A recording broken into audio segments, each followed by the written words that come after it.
I could sit here and tell you what a success story Cambridge has been in Cambridge, in doubling the number of people using the city services, the 3.8 million that we've achieved using park and ride services, and the 3 million a year that we take on the busway. I'm sure I'd only bore you if I just told you how good we were. My brief presentation does come with a bit of a warning. I am the stereotypical Yorkshireman, so don't take my dour persona as a lack of enthusiasm for the city deal. I often get told that I am, do come across as negative. Cambridgeshire County Council has a proven track record of implementing effective transport solutions, initially with the introduction of the park and ride sites and the bus lanes to and from the city. Through these innovations, the car traffic has been held at manageable levels until recently. The various phases of the core scheme have proved successful, and anybody who can remember what Emmanuel Street used to be like when it was two-way, constantly blocked, constantly gridlocked, those improvements have been a great success. The problem with the success is it then, sorry, is that better? No. The problem with the success is it pushes the problems elsewhere, and the core scheme has been successful, but that leads to increased traffic on Hills Road, Gonville Place, East Road, and that then causes congestion problems. The pre-Christmas congestion that we had is the worst I've ever known in 45 years in the bus industry. We were taking between 40 minutes and an hour to travel 1 mile from the centre of the city to the railway station and back again. Now, I know people will complain about the bus service, but there's nothing you can do if you cannot get some form of regular journey time and that level of congestion. You cannot solve it, because if you put more buses into the system, you just add to the problem.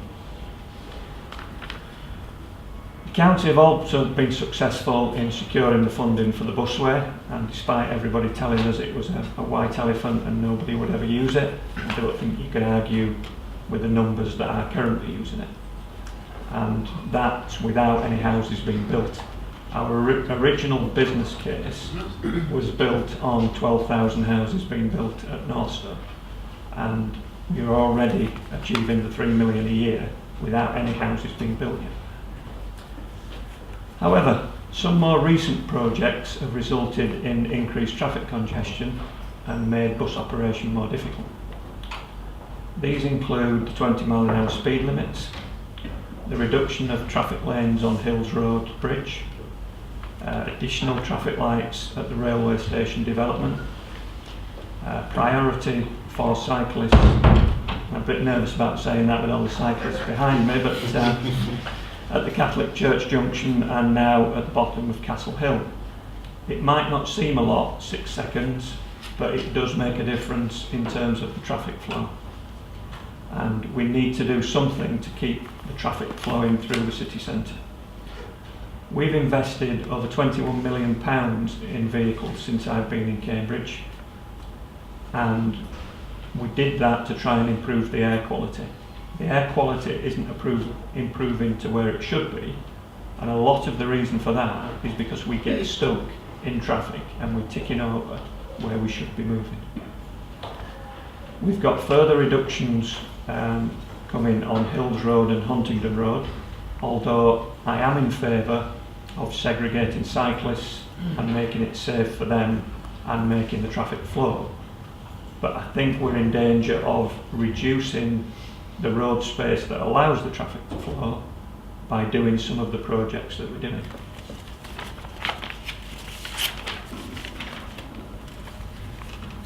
I believe my views on the car parking charge at the park and ride sites and about to be extended to the busway are well known, although I still believe a great deal of the resistance is related to the complex payment method. I see this as a reverse congestion charge, penalising the motorist who helped reduce the congestion by using the park and ride, and you make it free for the person that wants to travel into the city and cause the congestion. It would seem more sensible to me to charge motorists who drive past the park and ride site and not to charge the ones that are using the park and ride. In my view, the expansion of the city has to be linked with an effective transport system that manages the traffic flows and doesn't bar motorists from the city centre. I'm fully supportive of the proposals for improvements to the main arterial routes, although some of these will be more difficult to achieve than others. And for a number of years I've been asking for green routes that could be enforced similar to the London red routes. In my view, the most effective project to deliver an instant improvement is between Hills Road and the city centre to Addenbrooks. I appreciate that this is politically difficult to achieve, but if this section can't be achieved, then in my view the other schemes will not deliver the solution that we're looking for in terms of the transport for the city. Open it up to questions at that point. Thank you very much. Really, we're open to questions now, and I see I'll just say thank you very much for coming. I think it's really good that we've got some engagement with you direct, and thank you for your presentation. Can you just expand, not for too long, just another 2 minutes? You've just told us that you think the most important thing is Hills Road City Addenbrooks link.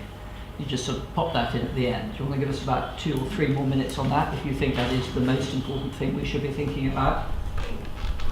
My understanding of the city deal is that you need to achieve quick results to be able to get the second and third batch of funding. Although the arterial routes into the city centre will improve the journey time to the city centre, it does nothing then when you get to the city centre.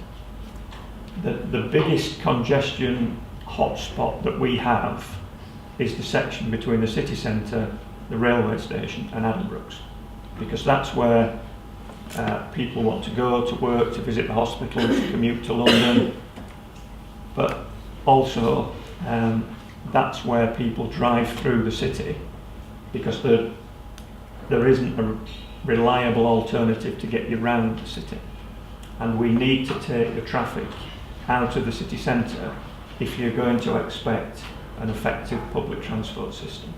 And without doing something radical, whether that's an expansion of the core scheme, whether that's a congestion charge, and I know that's not a popular concept, something like that in my view needs to be done. So, is that no? Oh yes. Okay. Oh, is it my turn to ask a question? Right. Yeah, it's very good to see that you've invested £21 million in improving the quality of your buses. But I think in the light of the fact that I think the city centre, I've been led to believe, is becoming one of the most polluted parts of not only the UK but actually within Europe. And it was pointed out to me to one of the well-informed Cambridge residents that Cambridge is actually in danger of actually being prosecuted under European rules for pollution. And from my own observations and from my constituents' observations, I think the bus fleet actually is still contributing a huge amount to the pollution that's poisoning our citizens. I mean, we've also got a huge growth in people suffering from asthma, and I think that can be blamed on the pollution. So my question is you've spent 21 million on improving the fleet too, but are you investing in more environment-friendly buses? I mean, have you considered changing the type of fuel, for instance, that your bus fleet uses?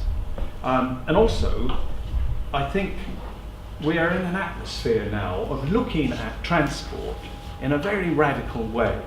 Now, you mentioned earlier on, look back not that long to the congestion that used to be around Emmanuel Street and so on and so forth. I think we really need to be looking at the radial routes and associated routes in a more radical way. I mean, for instance, I'd throw in the option of preventing the number of buses that enter the centre of the city, reducing the number of those quite radically, because they are really clogging up the centre. And I also would like to put forward into our discussions pedestrianising more of the city centre. I think that's the only way we're going to keep this city moving, and also to reduce the high level of pollution that exists.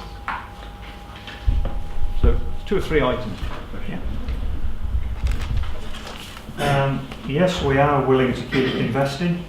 We've had discussions involving the County Council and the City Council with 2 different groups, one offering an all-electric bus that charges at terminal points, although they were struggling with the concept of the length of the routes, and you would need 10 minutes at each end to then charge before you came back again. And they also suggest that that can only be done with single deckers, so you would need twice as many.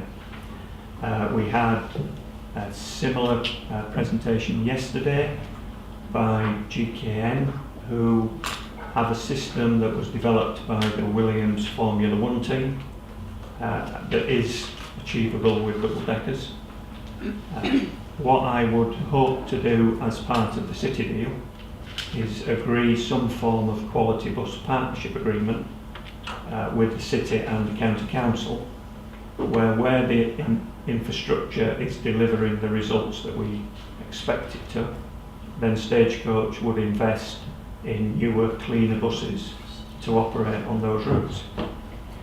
In terms of fuel, we have experimented with 100% biofuel, and everything that operated on the busway since the opening was 100% biofuel. It does come with its problems. We tried 2 different systems. It's based around recycled chip fat. So those of you that are old enough to remember, you'll remember when you used to do your chips in the fryer, it all went solid after you'd finished with it. So you have to heat the system. The first system we had was to start up on mineral diesel, wait till the biofuel then got to a temperature and then switched. And the other system was a trace heating system, which unfortunately didn't work. That equated to 31 buses running on 100% biofuel. We've since changed that, and we now have 350 buses across my operating area that operate on 30% biofuel, because we thought that was a better option. In terms of air quality, I've been told, and I'm not an expert on air quality, that 80% of the pollution actually blows in from other parts of the country. And yes, we have invested, and when we renewed 50 buses that operated on the city services with Euro 5, which was the newest technology at the time, we've since moved to Euro 6 last year, I believe. So we were buying the most efficient engines that we could buy at that time. As for reducing buses in the city centre, we carry about 20 million passenger journeys a year.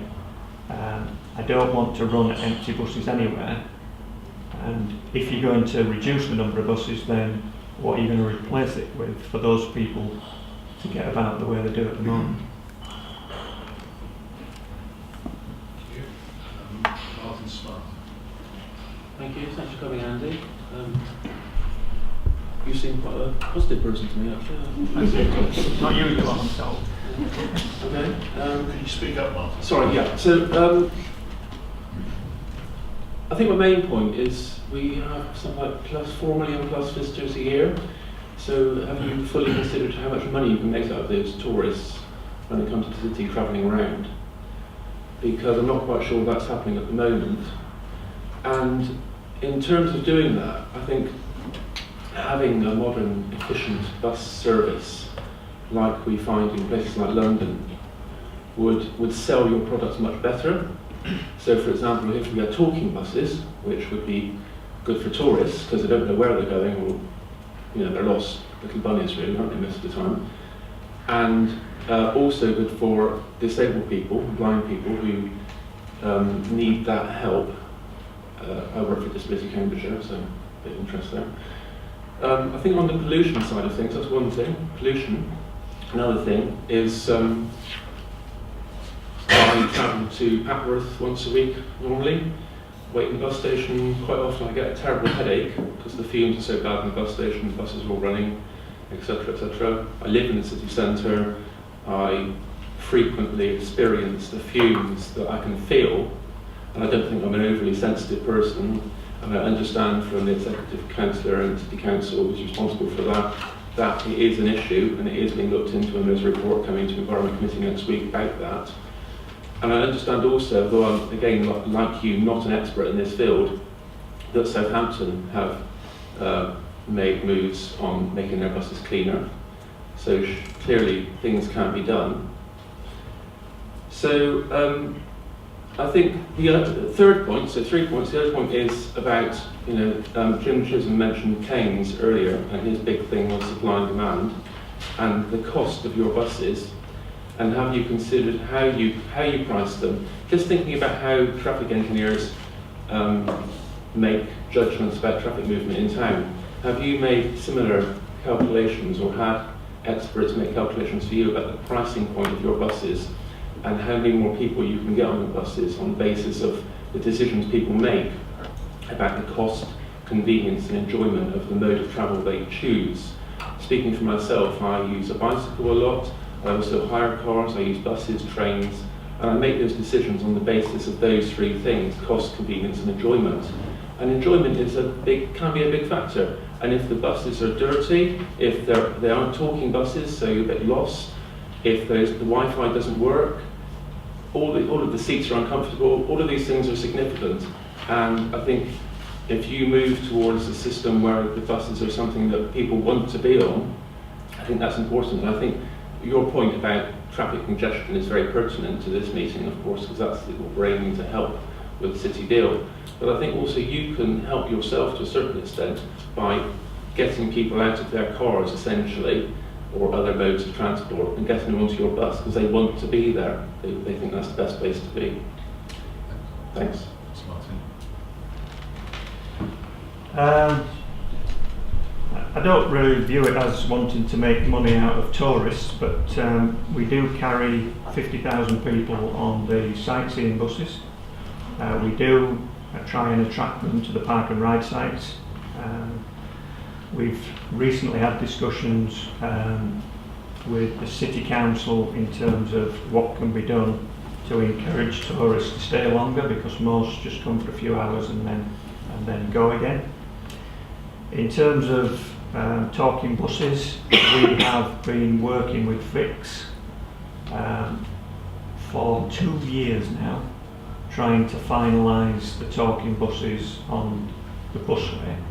The reason we've chosen the busway is because if you've ever been on there at night time, you haven't got a clue where you are. We have got the visual display screens. I accept your point that if you're blind or partially sighted, that you can't use that. We are also working with a university to produce a phone app that will give you a warning prior to reaching your stop. So we are working towards these things. In terms of the buses in the bus station, they are the oldest buses within our fleet and they are not as clean as the others, and we are looking to replace those over a period of time. And you also have another operator who has buses significantly older and dirtier than Stagecoach ones, in my view. Most of the vehicles should have a 5-minute shut-off, so the vehicle engine automatically cuts off after 5 minutes. You mentioned Southampton. That is the technology I was talking about where we had the meeting yesterday with the flywheel technology. That's the one that Southampton are using, and that's the one that we're hoping to trial. In terms of the fares, we've been independently assessed for the last 2 years, and Stagecoach are the cheapest of the major 4 operators in terms of fares. We also do a range of tickets now online, and we sell 30 30% of the weekly tickets are now sold online to try and reduce the amount of time we have to board people. There's options for weekly, 4 weekly, a recurring monthly payment, and we've recently introduced a 5-day ticket because not everybody works 5 days a week. So we are trying to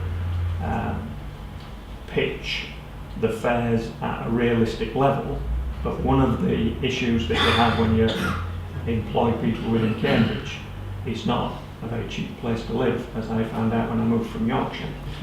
And we do have to pay reasonable rates of pay, and we have to cover our costs in what we do. Thank you, Andy. Hi, Andy. Andy, I share your concerns when we talk about bus priority lanes, etc., adding to congestion and the fact that could well hold up the buses in congestion before they get to bus priority lanes.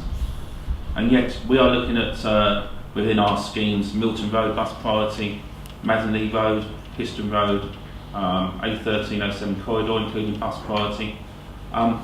Could you elaborate on your concerns and maybe just tell us what you think might be good, bad or different that could be done? I obviously didn't present that very well because I don't have concerns with the bus priority measures that are being proposed on the arterial routes. My concern is that when you get to the city centre, what are you then going to do? Because yes, you can get the bus in there faster, but it's then going to be stuck waiting to get through the city centre and out the other side. And that is the concern. Unless you tackle that difficult problem, you will not be able to provide the type of transport system that people want and that Cambridge needs if it's going to expand.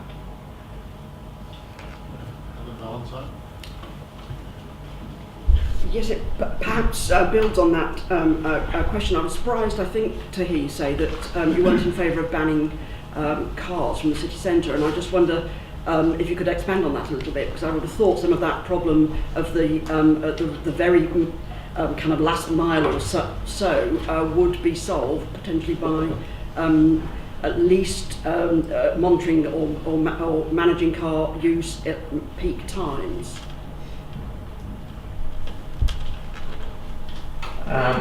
The reason I say that I'm not in favour of banning cars is because you have to have a buoyant economy, and if you want Cambridge to grow, it has to have a buoyant economy. I think if you ban cars completely, you will kill some of the retail trade, you will kill people visiting the city, and I don't think that's what we're looking for. Monitoring at the times of day that they come in and spreading the congestion, I am in favour of, but not a total ban. If I could pop a question into the queue here. Andy, I mean, you've touched on questions of reliability of journeys and the environmental acceptability of the services in the centre and elsewhere.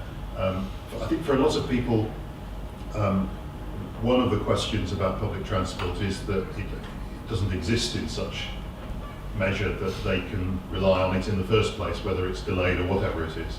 And I wonder whether you could say something about the conditions that would have to prevail for there to be a fuller service in parts of the Greater Cambridge area where there isn't a service at the moment, or is only a sparse service.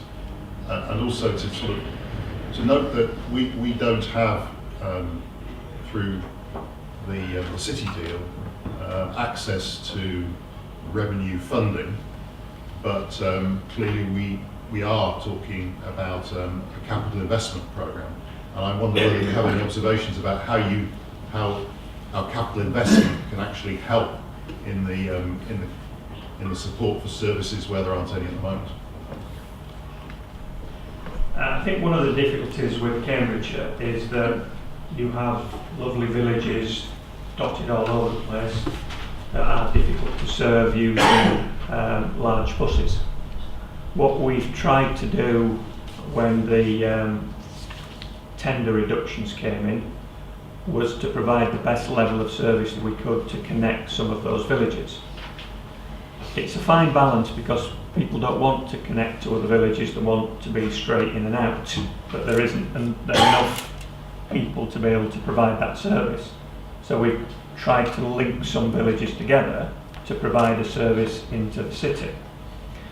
I think one of the things that could be done in the future, because if you get the reliable journey time and you restrict car usage at peak times, and you can improve the journey time for buses, then there is no doubt that we will need significantly more buses to cope with the increased demand. One of the things that we've been considering when we've looked at the city deal is, if we get to that point, then maybe we run some of the early morning services and the evening services back, starting at a village, connecting with the park and ride, for instance, and then doing the peak journeys. You then have some spare capacity during the day that you could then use for maybe 2 or 3 other journeys during the day to provide links to villages. It's something that we've experimented with on the busway, because when we first started it was just Huntingdon and St Ives. We then did Ramsey, Chatteris, Godmanchester, Brampton, Somersham, Colne, Bluntisham, Erith and Needingworth, where we do journeys in on the morning and journeys back in the evening, and that has proved reasonably successful. So if we had that spare capacity in the day, because it's no use to me to have the bus and the driver just utilised for 2 to 3 hours a day, we would then look to utilise them during the day, and we might then be able to provide a better level of rural service, hopefully on a commercial basis. Other questions? Anyone want to come back on the question they asked earlier? No. Actually, it's another question. When the 20 mile an hour speed limit across the city was announced, I think you had certain reservations about that, interfering with your timetables and the effectiveness of your service. Has it turned out different to the way you anticipated it? I didn't have any reservations about the 20 mile an hour in the housing estates, because I think that was the right thing to do. When you started looking at C roads, I had some of the reservations there, and we did have to make some changes, like for instance one that wasn't popular was the City One used to go through Bridge Street and now takes a more direct route. I had some complaints about that, but if you reduce the overall speed, you either have to put more resource in or you have to shorten the route to be able to cope with it. So we've had to do a bit of tweaking on the 1, the 2 and the 3, I believe it was. So I'm not opposed to the 20 mile an hour in the housing estates. I think that's what it should be, because I think it needs to be safe for the people that live there and the children that play there. I did have a major reservation when Victoria Road was suggested, because that was an A route, and if that went ahead with an A route, then once you allow one A route, it was supposed to be no A and B roads. So once, if that was to go ahead, then in my view you would just open the floodgates and then the city would grind to a halt. So in terms of what's happened to date, I think it's manageable. Thanks very much indeed, Andy. I think that has to be the last question we have time for. But I think you've provoked us in 1 or 2 interesting directions then, which we're very grateful for. And so thank you very much indeed for coming along and making time on your calendar to do that. If anybody wants to contact me on anything, any issues, then feel free to do so. Thank you very much. Thanks, Andy. Thank you. Okay.